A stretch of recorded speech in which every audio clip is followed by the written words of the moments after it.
El pintor y su obra.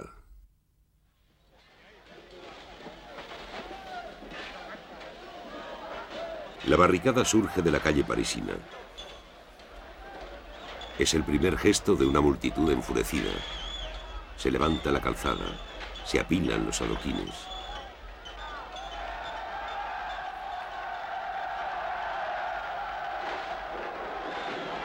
Se amontonan empalizadas, árboles y faroles. Cada barricada ve aparecer sus jefes, sus soldados, sus cantineras, sus golfillos. La mayoría de las veces esto termina en un baño de sangre. A cada generación todo vuelve a empezar. Bajo los adoquines, la imagen. 28 de julio de 1830. La libertad guiando al pueblo, 1830.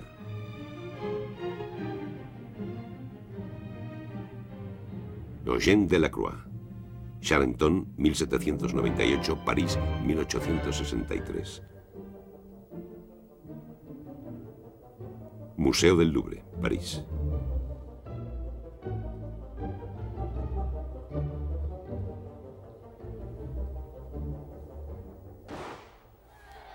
«1830. El 26 de julio, el rey Carlos X suspende la libertad de prensa, disuelve la Cámara, modifica las elecciones y con ello provoca 3 jornadas de disturbios, las 3 gloriosas.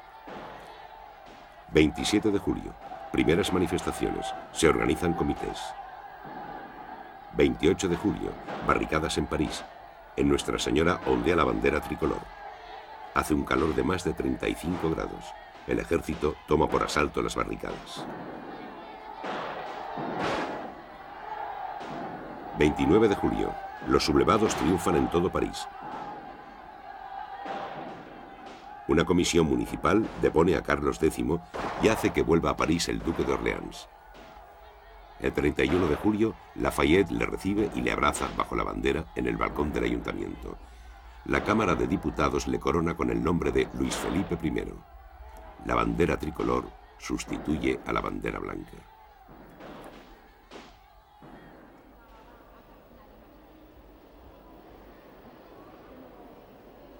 Un lienzo de 2,60 metros de alto por 3,25 de ancho.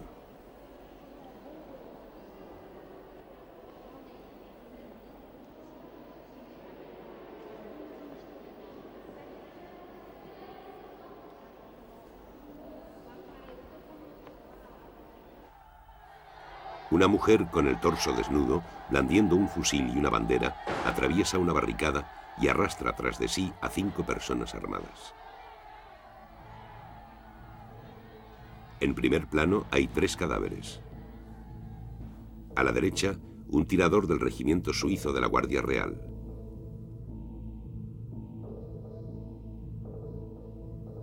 Capote gris azulado, adorno escarlata en el cuello, polainas blancas y botas bajas. Su chacó ha caído. A su lado, un coracero de la Guardia Real. Coraza, charreteras blancas y guantes de cuero claros.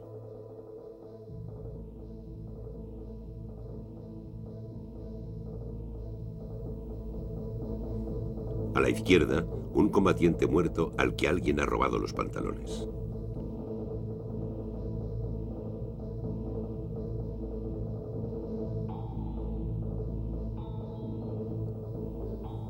Dos niños.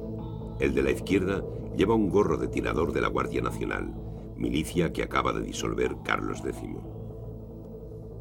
Sus armas, un simple florete de esgrima y un adoquín. El de la derecha agita unas pistolas de caballería modelo 1816 gritando.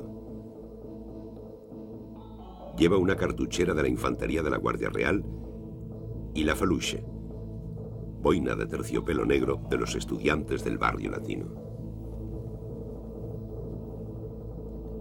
3 hombres. El primero lleva una boina grande, el mandil protector del obrero y una banderola portasables que le ha quitado a un soldado de infantería. levanta un sable de las compañías escogidas de infantería, modelo 1816, llamado Brique. A la cintura lleva una pistola, metida en un gran pañuelo de Cholet, antigua señal de reconocimiento de los chuanes. En su boina vemos la escarapela de los partidarios de Luis Felipe. El segundo lleva una escopeta de 2 cañones, un arma de caza. Está tocado con una chistera. Pese a las apariencias, no es un burgués. Los pantalones anchos y el cinturón rojo delatan a un artesano, un jefe de taller o incluso un obrero. El tercer hombre está herido. Su sangre se derrama sobre los adoquines. Se apoya en las manos y alza la cabeza hacia la mujer. Va vestido como un campesino que ha ido a trabajar a París como obrero de la construcción. La Libertad, única mujer del cuadro, lleva una ancha falda ocre sujeta a la cintura con 2 vueltas de una cinta roja y una camisa blanca desgarrada o bajada. En la mano izquierda sostiene un fusil de infantería, modelo 1816, con la bayoneta calada. En la mano derecha, una bandera tricolor. Nacida con la Revolución Francesa, la bandera, que asociaba los 2 colores de París, azul y rojo, con el blanco de la antigua monarquía, se había convertido en el emblema de la libertad en todo el mundo. Durante las 3 gloriosas, su importancia es de primer orden. Vuelta de perfil, la Libertad mira detrás de sí. Está tocada con un gorro frigio. El gorro frigio, sombrero de la antigua Persia, adoptado en Roma por los esclavos emancipados, se convierte en el sombrero oficial durante la Revolución Francesa. Es uno de los atributos de la libertad, y más tarde de la República. En segundo plano se ve una muchedumbre con distintas armas. En el centro hay un politécnico con bicornio. La barricada, no muy alta, es un montón de grandes adoquines arrancados de la calzada y de maderos.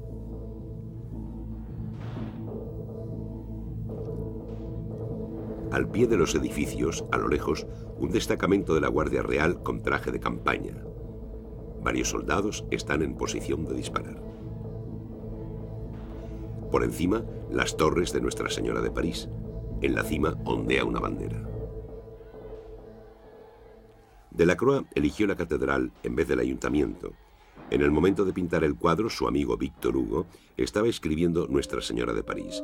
Para el pintor, como para el novelista, la catedral es el símbolo del pueblo, de su rebelión, de su espontaneidad. Más adelante, Víctor Hugo escribiría Los Miserables. Gavroche muere en las barricadas después de mofarse de los soldados. La relación con el personaje de Delacroix es evidente. París, 28 de octubre de 1830. Esperaba para escribirte como animal al acecho, a que tuviera algo favorable que anunciarte a propósito de tus peticiones. Mi querido y buen hermano, tu buena carta me había causado un gran placer. En cuanto al spleen, desaparece gracias al trabajo. He emprendido un tema moderno, una barricada, de modo que si no he vencido para la patria, al menos pintaré para ella.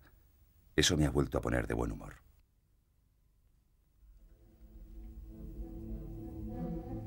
En julio de 1830, Delacroix presencia los combates. Con Ingres, de Beria y otros artistas, participa en la protección del Museo del Louvre. Tiene 33 años, ya es famoso. En el Salón de 1822, Luis XVIII había comprado su barca de Dante. En 1824, Carlos X había adquirido las matanzas de Quíos. En 1827, la muerte de Sardanápalo provocó un escándalo.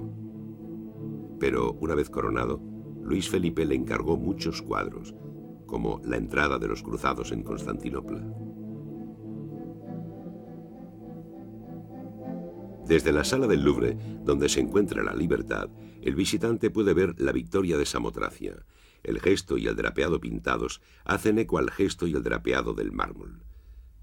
Aunque Delacroix no pudo conocer la estatua, que ingresó en el museo en 1865, este parecido no es fortuito. En 1820, Grecia se levanta contra la dominación turca. La Europa romántica se enardece por la causa griega. Delacroix pinta las matanzas de Quíos. E inspirándose en los drapeados antiguos, realiza numerosos dibujos sobre el tema griego.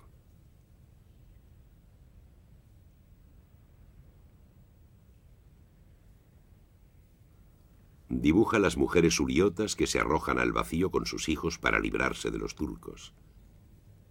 En 1827 termina Grecia sobre las ruinas de Missolonghi. Una mujer con el pecho medio desnudo se alza sobre los montones de piedra.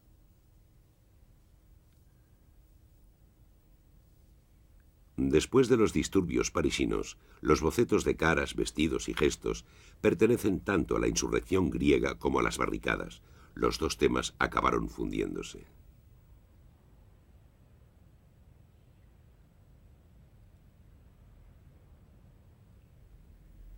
Delacroix terminó su Libertad en el invierno de 1830 y la presentó en el Salón de Verano siguiente.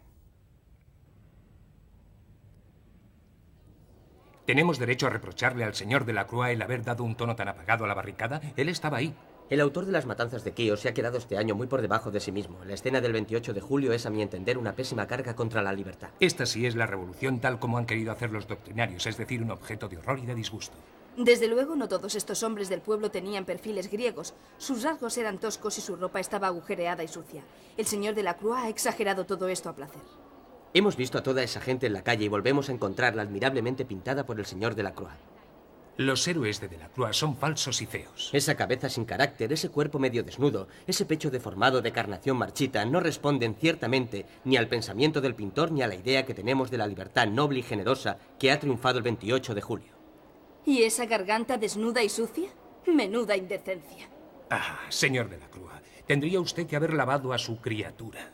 Dios mío, qué sucia está. ¿Cómo ha podido añadir a su joven cuerpo un pecho ya tan mancillado? El pecho y los brazos de la libertad tienen un tono un poco sucio, de acuerdo, pero ese tono no carece de finura.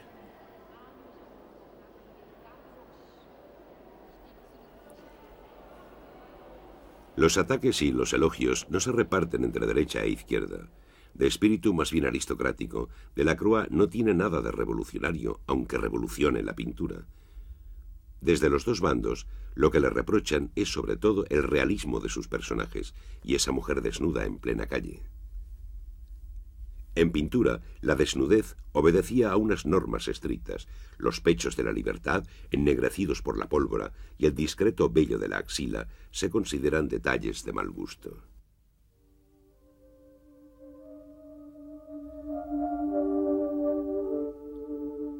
El hombre imaginativo, en su afán por elevar el modelo hasta el ideal que ha concebido, también da, a pesar suyo, pasos hacia la vulgaridad que le hostiga y se le planta delante. No me gusta nada la pintura razonable.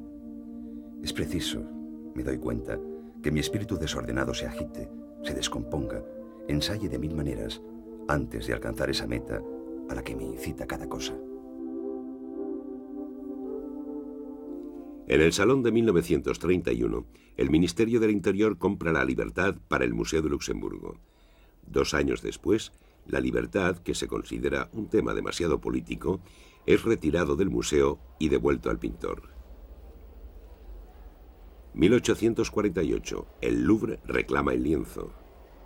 1852, Segundo Imperio. El cuadro, que una vez más se considera subversivo, es retirado a las reservas. 3 años después lo sacan para la Exposición Universal. Delacroix aprovecha para retocarlo. Es posible que oscureciera el rojo escarlata del gorro para atenuar su aspecto revolucionario. En 1863, Delacroix muere en su casa de la calle de Fürstenberg. 11 años después, la Libertad se expone en el Louvre.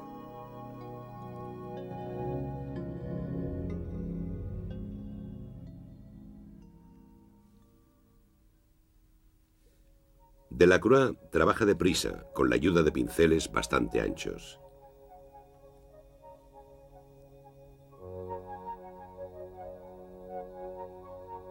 Las pinceladas son rápidas y precisas. trazadas a menudo en curva, acentúan el aspecto sinuoso e impetuoso de la libertad. A cierta distancia, la pincelada se funde en el conjunto, pero le da a la pintura un acento que el degradado de los colores no puede producir.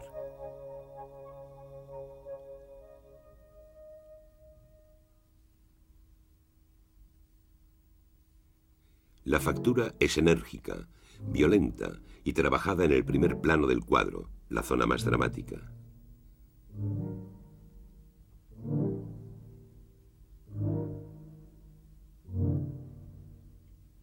Y en las zonas de tensión del segundo plano.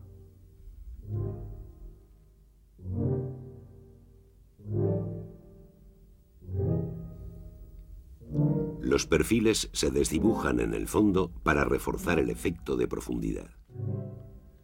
Una sola línea carece de significado. Hace falta otra para darle expresión.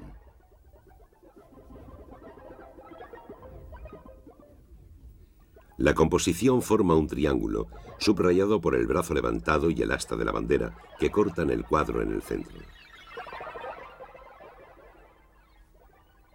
Unas sucesiones de líneas oblicuas crean ritmos entrecortados.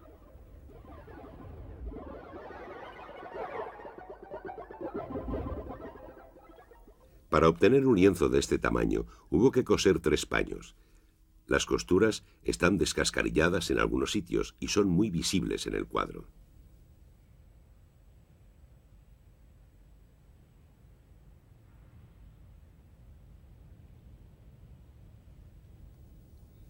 Los rayos X revelan que el soporte es una tela gruesa e irregular, 14 hilos de urdimbre y 11 hilos de trama por centímetro cuadrado. Los rayos X también revelan varias correcciones. En una primera versión, Delacroix había pintado la libertad de frente. El vestido era más amplio y se ensanchaba a la izquierda, acentuando el contoneo. Varias capas espesas de pintura muestran que el chiquillo, al principio muy cerca de la libertad, fue desplazado a la derecha. También se distinguen modificaciones del contorno del chaleco y los brazos.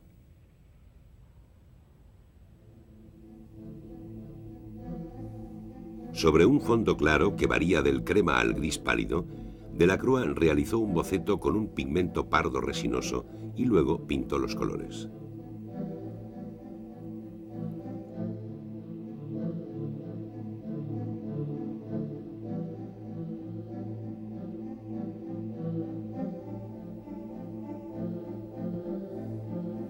El análisis microscópico muestra 3 clases de materia pictórica.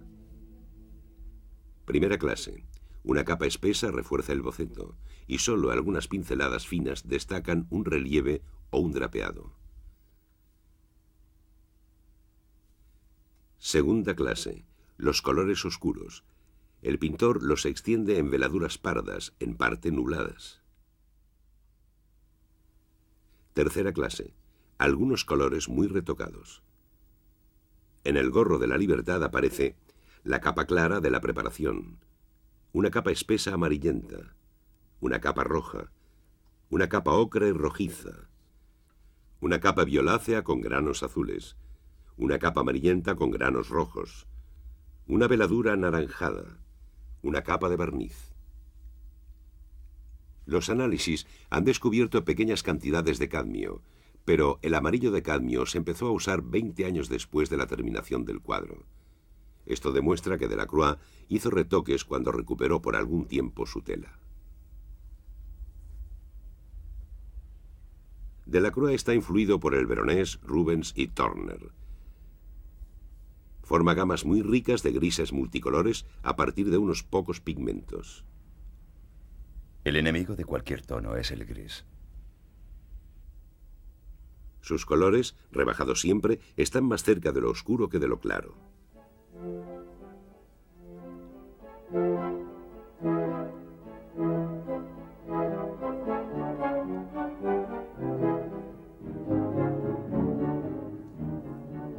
El pintor juega en primer lugar con los contrastes de claridad. En la misma zona alterna y opone las sucesiones de claro y oscuro. La parte superior derecha clara se opone a la parte inferior izquierda oscura, y dentro de cada una de ellas, unas zonas oscuras o claras refuerzan estos contrastes. El claroscuro da el relieve, con la disposición de sombras y claros en relación con el fondo. El pintor también juega con los contrastes violentos de colores. En cada zona multiplica y contrapone los colores y en particular los complementarios. Dos colores complementarios están diametralmente opuestos en el círculo cromático.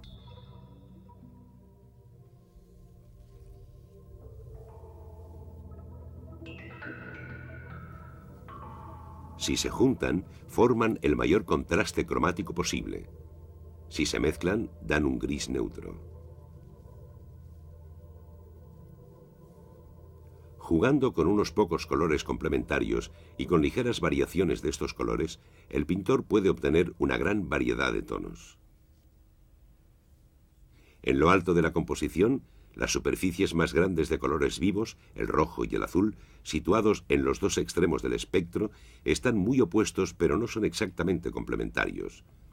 Para reforzarlos, Delacroix los pinta sobre fondos complementarios. El rojo anaranjado de la bandera destaca sobre un cielo teñido de azul verdoso, mientras que el azul está pintado junto a un blanco cálido teñido de naranja y rojo. Durante los disturbios, Alejandro Dumas se encuentra con Delacroix. El pintor le habla de la emoción que siente al ver ondear la bandera sobre Nuestra Señora. El tema se repite en todo el cuadro. Bandera de la libertad, bandera sobre Nuestra Señora, cielo azul, blanco y rojo, banderines, escarapelas o también combinaciones aleatorias de los tres colores.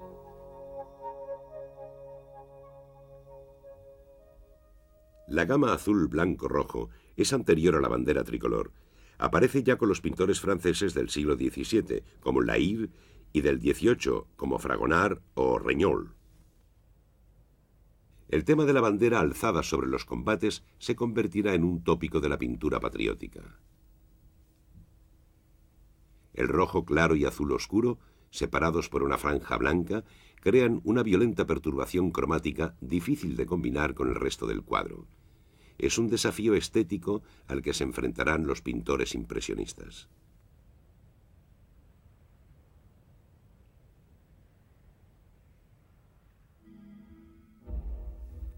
En el tercio inferior del cuadro, el mundo de los muertos, sinuosos, sombríos, cercanos a la tierra.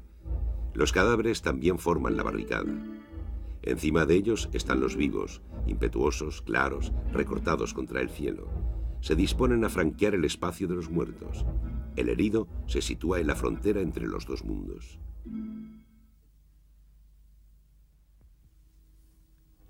Delacroix, que admiraba la balsa de la Medusa de Géricault, imitó su composición en triángulo y su violencia macabra, como si hubiera presentido que, colocados un día en la misma sala, los dos cuadros seguirían dialogando.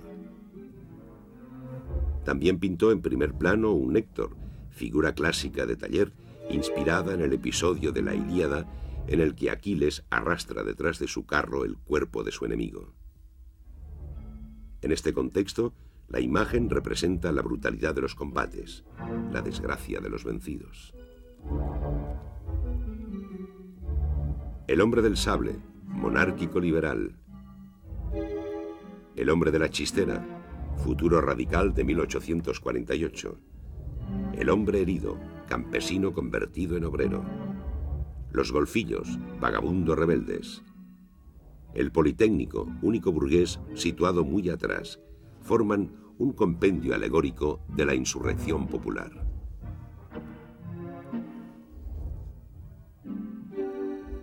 La libertad guiando al pueblo enlaza con una tradición pictórica antigua, la alegoría. Un objeto o un personaje se toman como símbolos para expresar una idea.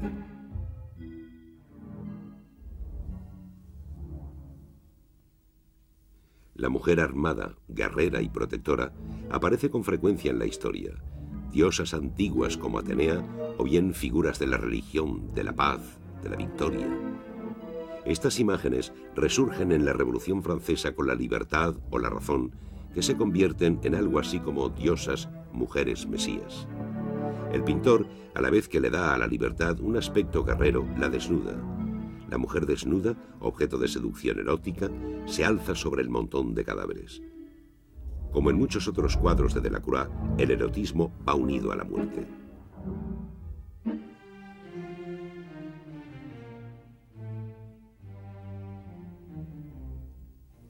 Partiendo de un tema moderno, la barricada de 1830, Delacroix inventa una alegoría con múltiples sentidos. La escena histórica que reúne y concentra tantos elementos simbólicos es una nueva forma de entender lo sagrado.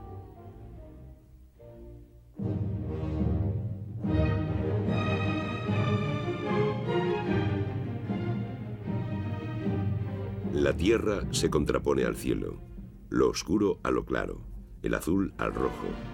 Los accesorios antiguos de valor permanente, trapeado griego, gorro frigio, a los objetos modernos, bandera, fusil.